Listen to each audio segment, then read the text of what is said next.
बालकांड कामदेव का आश्रम। दूसरे दिन ब्राह्म मुहूर्त में निद्रा त्याग कर मुनि विश्वामित्र तृण शैयाओं पर विश्राम करते हुए राम और लक्ष्मण के पास जाकर बोले, हे राम और लक्ष्मण, जागो, रात्रि समाप्त हो गई है। कुछ ही काल में प्राची में भगवान भुवन भास्कर उदित होने वाले हैं। जिस प्रकार वे अंधकार का नाश कर समस्त दिशाओं में प्रकाश फैलाते हैं, उसी प्रकार तुम्हें भी अपने पराक्रम से राक्षसों का विनाश करना है। नित्य कर्म से निवृत्त हो, संध्या उपासना करो, अग्निहोत्रादि से देवताओं को प्रसन्न करो, आलस्य को त्यागो और शीघ्र उठ जाओ, क्योंकि अब सोने का समय नहीं है।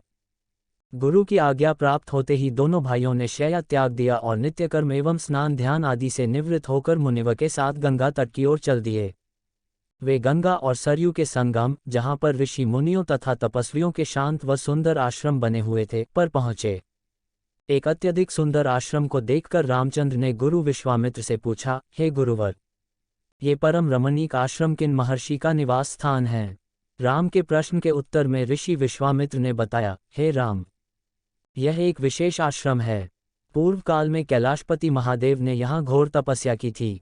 संपूर्ण विश्व उनकी तपस्या को देखकर विचलित हो उठा था। उनकी तपस्या से देवराज इंद्र भयभीत हो गए और उन्होंने शंकर जी के तप को भंग करने का निश्चय किया। इस कार्य के लिए उन्होंने कामदेव को नियुक्त कर दिया।